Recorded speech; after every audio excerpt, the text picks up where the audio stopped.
Sorry, mate. You think your boss would buy you another one, eh? You'd think the boss would employ people over 3'6". Well, what's the go with it? Look, everyone else in here is quite short except for that clown over there. We don't discriminate. We don't discriminate. So you do let dwarfs actually work for you. Sorry, midgets. All jokes aside, mate, I was out at the Springs 4x4 park, and you know how much I love racks.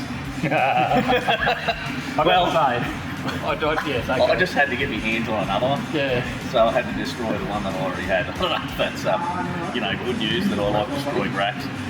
I do like to devour a few here and there. It would make my life difficult. Well, Reuben racks Rebel? do make you hard. Was it a Reuben? Was it a Reuben Rebel or was it? No, it wasn't even Reuben Rev. I'm quite disappointed. I actually think that it was an aftermarket rack that we put in. I know it came in a Nissan box, but I don't think it was genuine because the first rack, it copped an absolute hiding and I really had to do something extreme to break it. Yeah. So this one's I think this one's out of the car that's on 1,000 Ks, it's a wreck, so it's a proper genuine one. So let's see how we go. Bang it in. Well, getting your hands in tight spaces, mate. That's why I'm here, to get into little tight spaces. So that your big mitts. Yeah, we'll stick them in. All right. We'll get it done. Special. Get your big mitts in. So this is basically damage report 2. Damage report 2, but before we went to Tassie, so this car went to Tasmania, you had to do help me with some emergency repairs. I won't name the other shop. It didn't want to go there, it nearly killed you getting there. Yeah, that's right. I won't mention the other shop, but went in for a wheel alignment. So you've got to be very, very careful, folks, out there. You need people to know what they're actually doing working on these Y62s. They're not a standard style vehicle with a solid rear axle and all that sort of stuff, where wheel aligning a car like that's so much simpler. This one is fully independent rear suspension. You've got your casters, you've got your cameras all set up on the rear wheels, which you don't really have that on a conventional car. No. And they loosened off some bolts for the K-frame, and they couldn't work out how to get a wheel on, and it came back extremely dangerous. And I rang Craig, it's like 5:30 in the afternoon, and said, mate, can you help me out this thing? I'm kind of leaving for Tasmania in the morning. And yeah, Craig, we sorted it all out, but we broke some stuff on the suspension, on the adjustment. There's these little washers, so we bust those out, and we had to weld it all in place. Craig actually had bars in there, moving it all to get the wheel alignment machine spot on. And yeah, we welded it in place. So it lasted all the Tasmania like that. It's lasted, all the other trips that I did around town. But at the Springs, I don't know. Look, I could have damaged it in Tasmania. I don't know. But I think the car handled Tassie pretty good. We did some pretty rough tracks down there.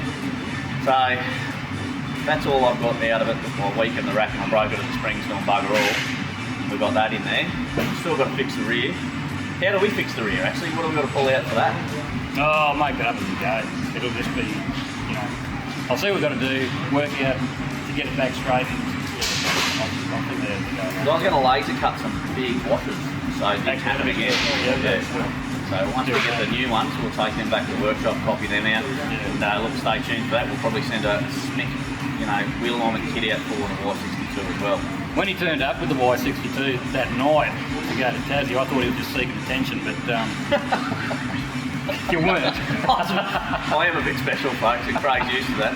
What's this clown want again? He was dangerous. The cold car just wanted to shake you off the road, hey? Yeah. And actually sit in it and drive and experience that was pretty nerve-wracking. So it would have ended up. I don't get scared driving cars much.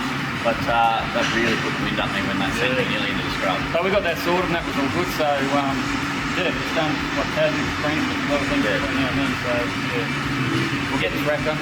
Getting back to that wheel alignment thing, make sure that you get the right team to do it, and if you're in the local area, Craig has got all the stuff.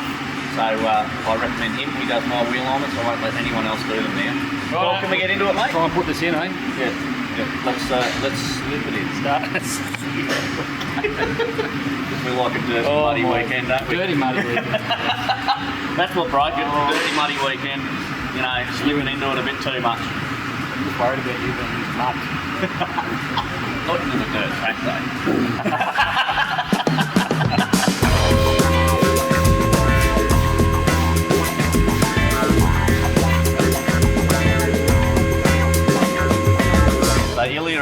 watching. Any parts that I may require will be coming off your car. Actuator, what else did we say? Power steering pump. Maybe the blower with all that set up and your big boost controlled aftermarket computer that goes on the side of it to give it the 600 horsepower. Maybe I could go 600 horsepower and it won't even cost me to top your car. The actuator here, you can see why it's buggered itself because it's so close to the exhaust. So we've got a heat shield that we've made up. You can buy them on the online store shortly as well. Y62 to, you know, protect the shredder. Yeah, not protect the shredder, but protect the actuator with the shredder. That'll do it. Yeah, they just get a bit too hot. You're short. Hey? You're short. Look at that. I'm not even banging my head. Margie!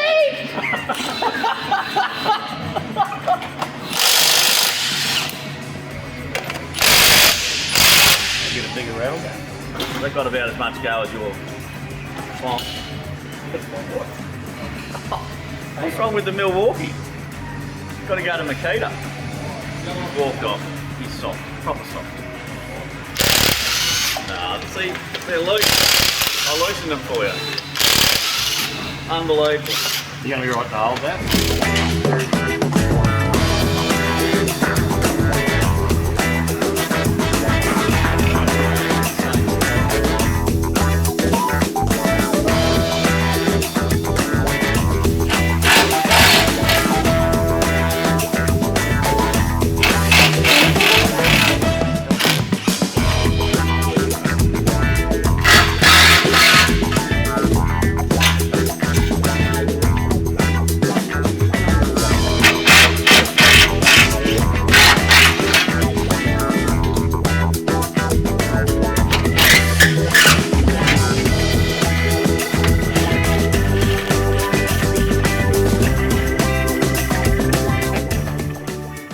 That's a new one. Yeah, one of my boys has tried setting me up with that because.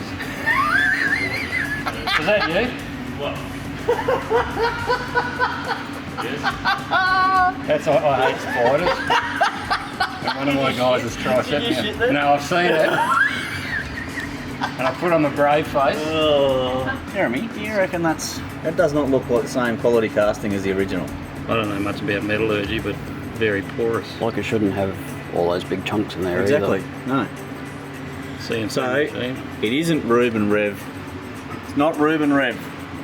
That is aftermarket. It is Reuben. Oh, it's not. It's like, I wasn't even doing anything that bad. It's just casting. It's a Monday job or a Friday job or a don't give a job. Hey folks, let's come for a tour around Craig's toolbox. Oh, what have we got in here?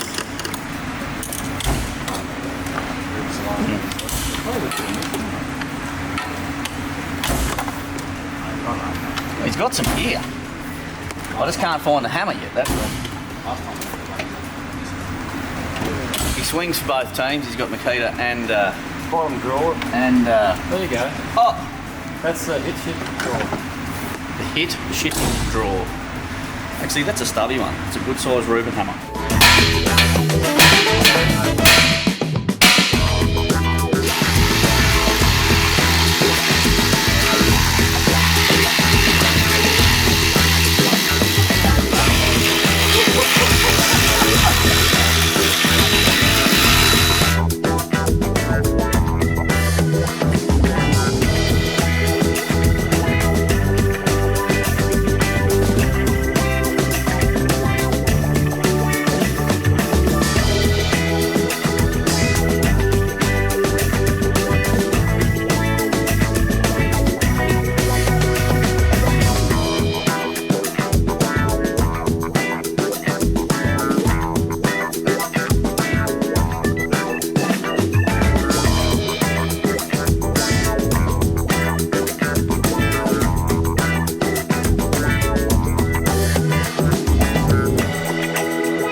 fluxed on everything. We didn't do any beach. It's just so. Oh yeah. Oh, folks. It's that Tassie That's beach. if you had smell-o-vision, you'd be enjoying Craig's fart just as much as me. That's not bad.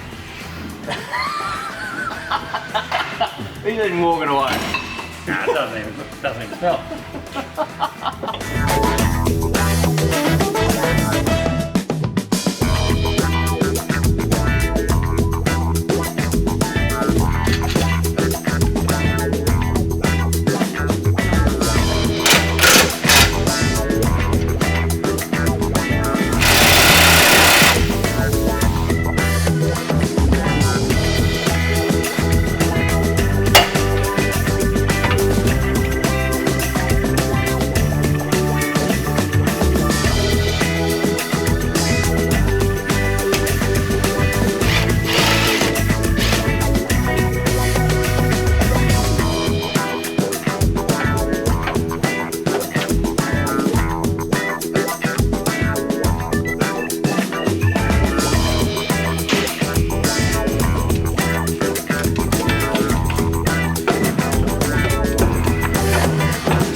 Same better days, that one. Oh, broken again. That actually worked a lot better, not having those on, eh? Yeah, I think it. So it snaps. Yeah, pulled out of there. But that snapped, that one. That hadn't even pulled out. How do we prevent that from happening? Bit of a CNC one. I'll get that, but is there something that we can make that's not going to clamp onto that properly though, is it? Now what we might do is pull this all apart, see what it looks like internally, and then come up with a plan. Because that's where the other one snapped too, eh? Yeah. So that's its weak point. The other guys in the Y62 crew that I hang out with, they've actually had that pop off before. Have they? That sort of doesn't actually break. It pops off, and then they can sort of take all the pressure off it and push them back together and sort of tease them around. What if we clamp this onto this side? So the spare one that we've got here, what if we clamp him like that as well?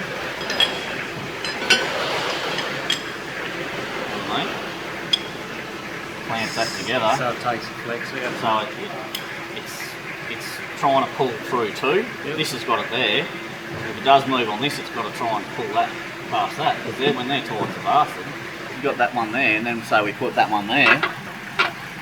Yes, that goes like that. Yeah. What if we make a plate of steel, clamps that to that, and then seeing that's not clamping up, that's been, like that was tight, but that's loose. We put another shim steel plate in there and bolt through there, that'll keep it together. I think if that's more rigid, it's going to take the flex out of it, yeah? Yeah, well I think you're right by picking up that other half. But I don't remember a rubber bush being in ours last time. No, I don't think there was. And there's no mark on there like a rubber bush has ever been there. So if we had a washer over there, it should stay well on to Yeah, because that's moved. But so if you did that and then you put that on there to help locate it as well, the rubber's gonna bite on the stick. Yeah. Because that's actually that lip damage there, that's caused. That lip there is from where that subframe. Yeah. See, they're like a proper bush. Yeah, they are. So they go and locate in that hole as well. So then if we can hold that bracket solid and then Put the secondary bracket on. you can probably do the same with the secondary bracket, put a locator there. That's if we can get it in this way. Sure. Yeah.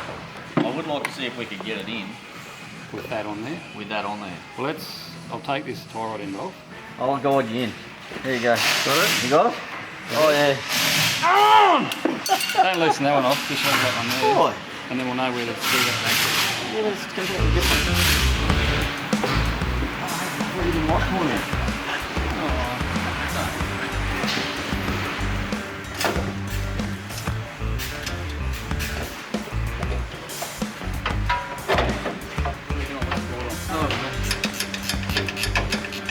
Here we go. I got it. Have you? Going around the wrong hallway. Yeah, we've got to go. Is it going to go that way?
Craig, but I reckon we test fit it first. Then we can sort of see if it's going to work. But the idea of all of this is to stop this from happening, hey? Yeah, exactly. Stop it from breaking. So what we've hopefully what we've achieved is we've got we've got two mounts there and a single mount there, and we can see how that's moved on there. Yeah. As far as from just general use. So we believe our theory is if we double mount this here, we should be able to tighten it up. Yeah. So we've also taken off a bit of the surfaces there. Yeah. Give it a bit more, So we made up a crush tube to go into the subframe, into the chassis. Oh, yep. Fits in there like a glove. Yeah. You get more excited about that than what I do. I do. We've got one of the old. Oh, sorry, mate. One of the old mounting brackets off the old rack that we're going to put on the new one, and we've made up that plate to go on the other side of it.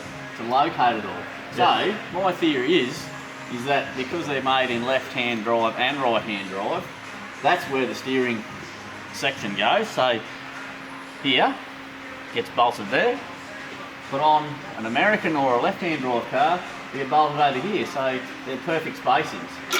And from there, should have crush everything tube, there. we've got another genuine bolt to go in there, with a genuine bracket on the back of it, so it's going to be double mounted on that side as well. Yeah, so we should have, double the clamping force. That's what we should have. Exactly, on that end. So at the end of the day, we don't know if it's going to work, but we're going to try I've it. got faith. I really have faith. If you never come back and we never do another steering rack, I'm happy. So we'll test fit this all up, and we're going to tack this in place, or just... I'd like to tack it. I'd like to paint it. Like once we know it's going to work, like unbolt it, Tack paint it in place. so it doesn't rust, and then tack it in place. And so the idea of it is we get more clamping pressure against the brackets and the subframe, which should hold this a lot better, and hopefully prevent that from breaking without going to a lot of engineering trouble, I guess, to do it. yeah, realistically, you keep the bracket off your old rack if you've broken one. BMW will supply these. bolt it in there, and your rack problems are fixed. So you want to put these in over here, these big ones. You got the 3.5. You got to come up with that. So yeah.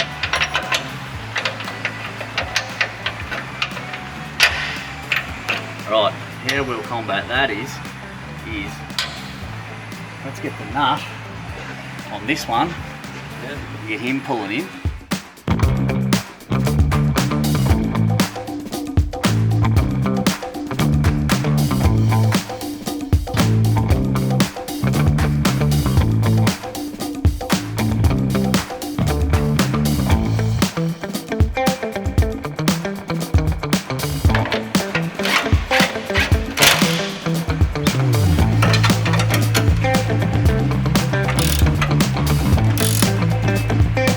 So that should be full of stiffness now. So you're saying we don't need to stitch that though, do we? Because that's a sleeve, it's not going anywhere. That's a sleeve, that's a crush tube. Would be good that to stitch it in place. We could look through, can you see through one of those holes there to see if it's... We measured it so the crush tube should be up through there, and then can you see it's seating on the bottom? Oh yeah, she's in there, look at that, that's beautiful. So if you look at that, that's clamped hard up against that bracket. So rather than clamping on the step on the factory bracket, we've actually clamped onto the main square of that bracket now, hey? Yeah. So we've got a lot more pressure on the clamp, so it can't move. So Mr. Nissen, if you need any advice, just ask us. Yeah, exactly. I don't know whether I want to weld that. I think I'm just going to leave that. You've got service area against the two brackets, service area against the... When you think about that, like that is clamping it hard. Like how's that going to move? That physically, that plate can't move. Like it's got to slip inside that original mount. This one here we've shaved off, so it's got a bit more clamping surface on both sides. Actually, that was the only thing we didn't do, was take a bit off that Original one. original one. But Is it worth doing or not? well, it's not bottomed out. See that full clamping pressure on this side, because that's 6mm. We needed a 5mm plate for it to. Yes, yes. So it's actually clamped onto this. Yep. Well, Craig, here is the proof in the pudding though, because obviously that's up there hard. Yeah, there's not a huge may hit, eh? On that oil. Cool. Here we are next. Those bolts lined up. Nope. Can you see in from there? Or are you too short for that? No, I've got my X-ray vision on, and that looks amazing. Well, these wouldn't shift. These wouldn't change.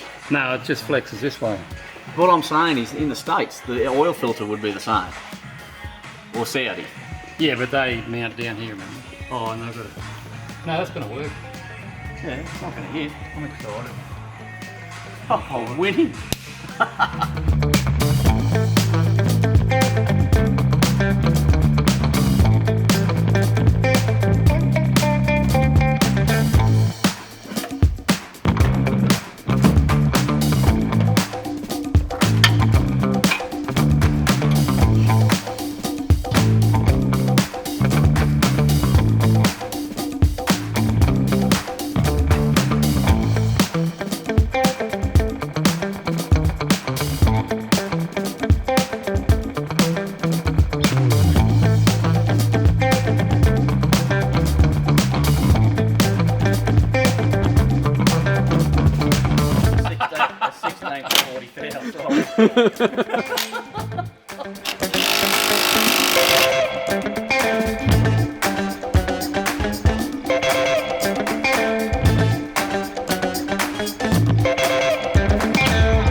Craig, yesterday we actually got a fair bit done when you think about it.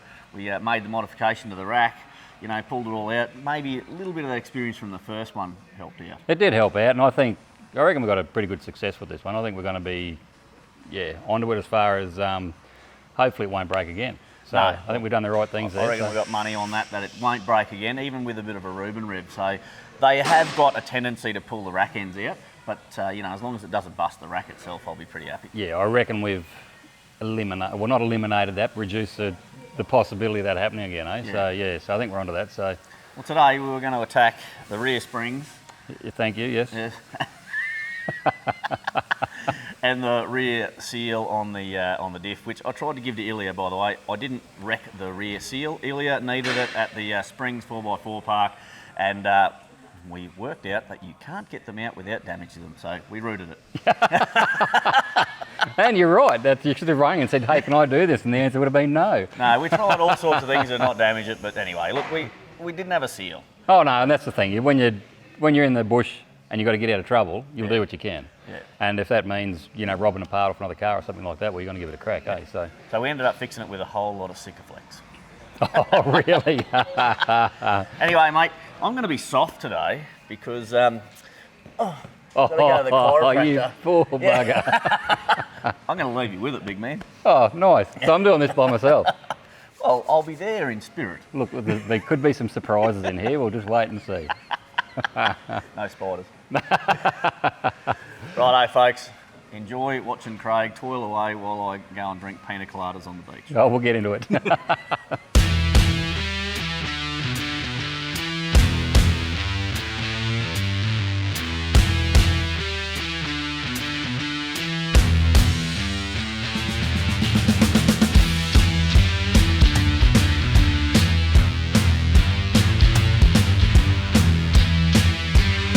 This seal in here, that's the old one there that's come out of that hole. The new one's in there and installed. The seal's good, ready to go. Had a quick look at the bearing for what we can see, and that's all good. We're good to put that jack shaft back in. So like I said before, we want to make sure that sealing surface there where the seal goes on, you can see that shiny spot there. Run your fingernail over that, that's nice and flat. There's no indentations or grooves or anything in there, so we're happy to use that again. We'll put that in. That runs inside the bearing there, and that's the spline that punches the drive to this right rear wheel. So that's all good to go in, nice and clean.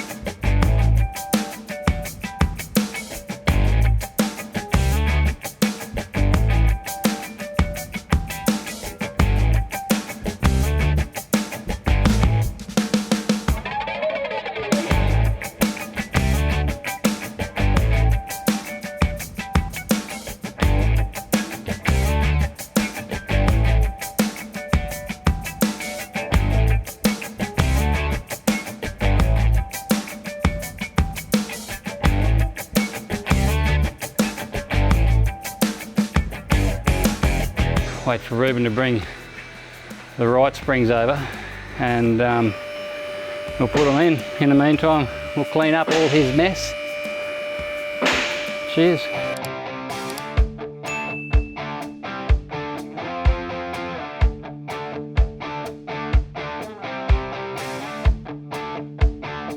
Well, I hope you liked that video. Make sure you hit subscribe or you're going to get bogged.